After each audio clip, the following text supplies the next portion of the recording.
You're watching Talk Minute, and I'm your CJ. Welcome back to the album ranking. And today's album ranking will be of the band Him, or His Infernal Majesty, one of my favorite goth metal bands of all time. Honestly, a great band from Finland, and one that I've been listening to for a very long time. And yeah, they have 8 studio albums.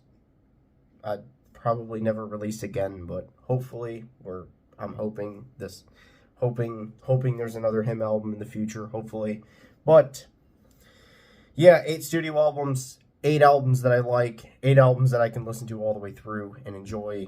But as you know the drill, there has to be a number 8 and there has to be a number 1. So preference, it all comes down to preference on this one, except yeah, number 8, Dark Light is at number 8. Might be a little bit controversial to have this one.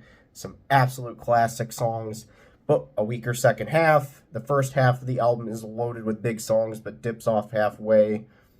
Still enjoyable to listen to, however, and fun, especially with Vampire Heart, Rip Out the Wings of a Butterfly, and the title track. And Under the Rose, especially, you have to actually mention Under the Rose as well, because that's just an absolute banger. Best song, however, on this album is Killing Loneliness. Probably one of their best songs of all time. Probably one of the best Him songs that they ever did. Honestly, amazing album. Amazing album, but, you know, there's got to be a number 8, and Dark Light's going to be at number 8 with a 9 out of 10. I think that the second half kind of brings it down a lot, but compared to the other ones, that one brings it down a lot. Number 7, Screamworks, Love in Theory and Practice from 2009. The only one I don't own on CD. I really want it. I've been trying to find it, but no luck yet. I see this one last on so many lists, and I gotta ask why. Why the hell is this one last on most people's lists? It's much more consistent all the way through compared to Dark Light, but not as many big songs. It's much more pop-oriented, which drags it down in my opinion. Still a perfect album, still, does what it's supposed to do. With it sounding too clean and poppy, that brings it down, basically. Songs that I really like on this album are Heart Killer, Inventor Veritas, I think that's how you say it. Probably butchered it. That's what I'm good at on this channel, but yeah. Scared to Death and Ode to Solitude, but the best one here is going to be a weird one to put as my favorite on this album, but I've always loved this song. Saint Valentine. I think it's like the second last song on the album. But yeah, it's just a great song. It's an absolute wonderful Him song. And yeah, it rips. Honestly, it rips. Or whatever you would want to say a Him song would do. Number 6 is going to be Tears on Tape from 2013, I think. Yeah, 2013. I've actually gotten that wrong before. Yeah. We're amateurs. This album came out around the time I first heard the band Him for the first time. So a lot of the songs are some of my first introductions, so they have stuck with me, and I remember them quite well. I re-listening to this album, I was like, yeah, this song exists. Yes. Because I haven't listened to this album in a fucking long time, to be honest. This is a normal placement for this album on a ranked list, but I like it better than most fans do. I've noticed that I like this one more than most fans do. They usually put it like a 7 or 8 out of 10. I'm kind of like, okay, this one's perfect. Just like basically every single one of their albums. It has a distinct sound, as every time I were to hear a song from this album, I'm like, that's off of Tears on Tape, honestly. It's like, it has such a distinct sound, and it doesn't sound like any other Him album out there, so, like, let's say if Hearts at War came on just randomly, I'd be like, okay, that's from Tears on Tape. If they were like, oh, that's a Him song, like, I'd be like, yeah, it's from Tears on Tape. I can hear what the sound is. Wonderful album. Best song here is Love Without Tears, but the title track is a very close second. Those two songs were like the main ones that really got me into this band, basically. And number 5, this is where we go to a little bit more controversy, which is The Greatest Love Songs, Volume 666 from 1997. This one is quite controversial to have this low, but yeah. It's my list. A good debut with good songs, but better was to come for this band. Seeing other lists, this might be blasphemous to have this album lower down on the list, being like the first one that's on like on the bottom half of the list, but I just feel it's not as strong as the ones above it. The ones above it are like really strong, and like number 4 and number 3 could have flip-flopped. I was kind of like torn on which ones would be where, and I finally just relented and be like, I listened to this one more, so I'm gonna put this one at number 3. But it doesn't mean this doesn't mean that The Greatest Love Song 666 is a bad album, as I still think it's a perfect 10 out of 10. Classics like Wicked Game, which is a cover, Your Sweet 666, and Don't Fear the Reaper, which is also a Blue Oyster Cult cover, another great band, is on this album. But I feel like the albums above it have a stronger selection of songs. When Love and Death Embrace is honestly the best song on this album and one of my favorites by the band. That's my favorite song on the album. When Love and Death Embrace. Kind of a weird one to have as my favorite on that album, but yeah, some of their like more obscure songs are pretty good, honestly. Number 4, weird one to have this high. Venus Doom. Venus Doom from 2007. This album has some extremely underrated songs, which I don't understand why Venus Doom isn't talked about more. It should be like, this album is really fucking good, honestly. I like how the album is more dark and heavy than anything else they have done before and after. The ballads are there and are good, but the big songs are the heavy ones. Like the title track, Love in Cold Blood and Bleed Well. But Passion's Killing Floor, that is a masterpiece song. That is an absolute masterpiece song. One of the best songs that they've ever done, and extremely underrated.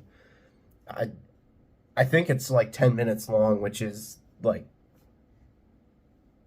I think might have been their longest song, which is just fucking amazing that they made a masterpiece out of the longest song. And that is cool when a band does that.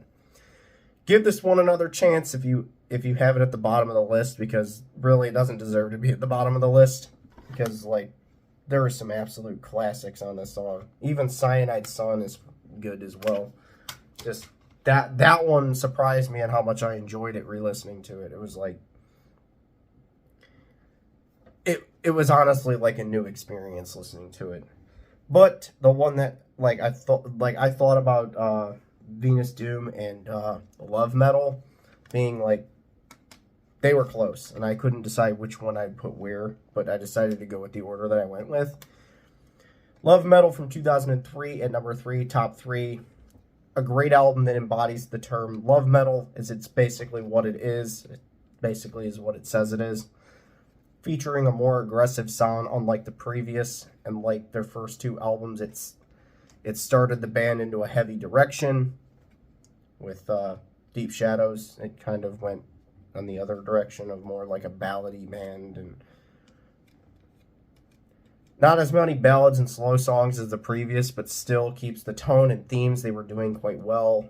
And when there is a slower song, they are good. Best song here on Love Metal, in my honest opinion, is Fortress of Tears.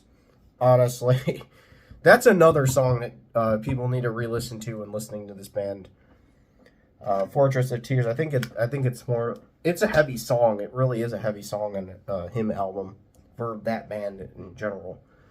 Number 2, Razorblade Romance. Yeah, number 1, you already know what number 1 is now, but like, don't be mad at me. Don't be mad at me. There's a reason why number 1 is number 1. One of my favorites when talking about this band and the album I'd recommend a noob to listen to, as it's just a classic. everything the debut album does and better, with emphasis on more of a heavy bite. It's just back-to-back hits all the way through, in my honest opinion, making it one of him's best albums. The slower ballads are amazing, which is one of the things I like from this band, especially One Last Time. Shout out that song. I honestly love all these songs on Razorblade Romance. Like Poison Girl, Join Me in Death, Right Here in My Arms, Gone with the Sin, Razorblade Kiss. I'm basically just going to read them all off. Bury Me Deep Inside Your Heart, Heaven Tonight, Death is in Love with Us, Resurrection, and One Last Time. I just have to read all of them because all of them are basically standouts. But the best one on here is Join Me in Death. Just fucking awesome song. Like, awesome song is what, like, Join Me in Death. And that makes us to number one, which is Deep Shadows and Brilliant Highlights. The one everybody that... I've seen a lot of people hate this album. I'm like, what the... Honestly. Why? Why would you fucking hate this album? Gonna move it up so I can see my notes that I wrote. My all-time favorite album by this band. Going into starting this ranking, I knew Deep Shadows was going to be number one. I just knew it from the, like, I've listened to this album over 1,000 times. Like, it's quite ridiculous of how many times I've listened to this album. I'm surprised the CD even still works with how many times I've spun this one. It's slower and more rock-oriented, which works in its favor as each song produces the gothic feel on another level not seen before and after with this band. It's just the perfect like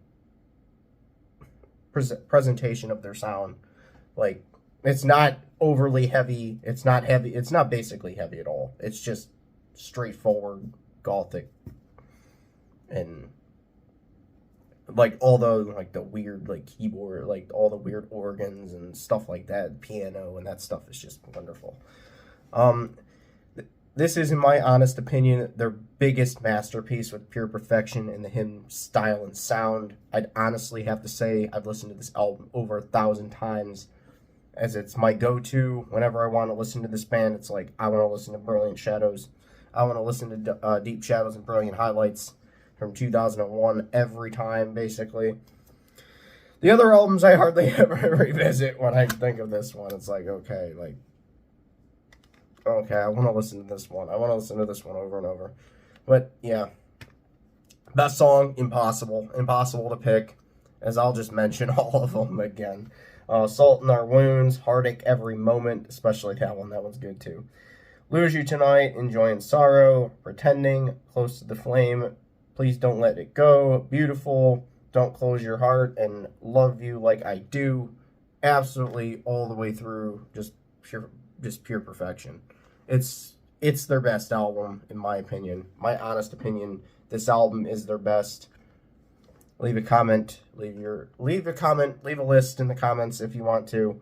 But yeah, hope everyone liked it, and I will see everyone whenever I decide to upload again. It was fun. It was a fun ranking to do. It was fun to listen to all these albums again and transport me into the past. Basically, like, yeah, high school again. Like, yay. But yeah, I'll see everyone whenever I decide to upload again, and hopefully you enjoyed it. I did. So, yeah, peace.